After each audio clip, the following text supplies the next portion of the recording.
बहुत सालों पहले एक गांव रतनपुर में एक जाना माना मंदिर था। उस मंदिर में रोज एक पुजारी पूजा पाठ करता रहता था। उस पुजारी के पास अपना एक हाथी भी था, जिससे वो अपने साथ रोज मंदिर लेकर जाया करता था।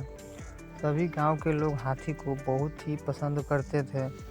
हाथी भी मंदिर में आने वाले सभी श्रद्धालुओं का खूब अच्छे से स्वागत और सत्कार किया करता था। सुबह सुबह पूजा पाठ खत्म करने के बाद पुजारी जी अपने हाथी को नहलाने के लिए एक तालाब में लेकर जाते थे। रोज हाथी तालाब में नहाने के बाद घर लौटते समय दर्जी की दुकान पर रुकता था। दर्जी भी रोज हाथी को प्यार से एक केला खाने को दे देता था। हाथी केला खाने के बाद अपनी सूंड से दर्जी को नमस्ते करके पुजारी के साथ अपने घर चला जाता था। ये सब हाथी और पुजारी की रोज़मर्रा की ज़िंदगी का एक हिस्सा बन गया था। एक दिन की बात है, हाथी जब दर्जी की दुकान पर केला खाने के लिए पहुंचा तो दर्जी को शरारत करने का दिल किया।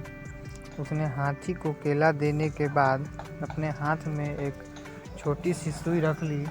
जैसे ही हाथी ने उसे नमस्ते किया, दर्जी ने उसकी सूंड पर सुई चुभा दी। सुई चुभते ही हाथी जोर जोर से चिंघाड़ते हुए कराहने लगा। दर्जी ने हाथी के दर्द का बहुत ज़्यादा मजाक उड़ाया और जोर जोर से हंसने लगा। इसी हंसी के और हाथी गुस्से में हो रहा था। पुजारी को पता नहीं चला कि क्या हुआ। वो हाथी को सहलाते हुए अपने घर लेकर चले गए। अगले दिन फिर पुजारी और हाथी जी तालाब से लौट रहे थे। तभी पुजारी कुछ दूर रुक कर गांव के लोगों से बात करने लगा। हाथी रोज की तरह दर्जी की दुकान पर रुक गया और आज हाथी ने अपने सूंड में कीचड़ भर लिया था। दर्जी अपनी दुकान में बैठकर कपड़ों की सिलाई कर रहा था। जैसे ही हाथी ने दर्जी को देखा, वैसे ही हाथी ने उसकी पूरी दुकान पर कीचड़ फेंक दिया। उस कीचड़ में दर्जी तो भीगा ही, साथ साथ उसकी दुकान के सिले हुए बहुत सारे कपड़े भी खराब हो गए। इस पर दर्जी समझ गया कि मैंने कल जो हाथी के साथ किया था, उसी का दंड हाथी ने मुझे आज दिया है। दर्जी को अपनी गलती का एहसास हुआ और वो हाथी के पास भाग कर गया और उसने हाथी से माफ़ी मांगने की कोशिश की। उसने कहा, हे गजराज, आपने बिल्कुल सही किया। मैंने जो कल आपके साथ किया था, उसका नतीजा यही होना चाहिए था।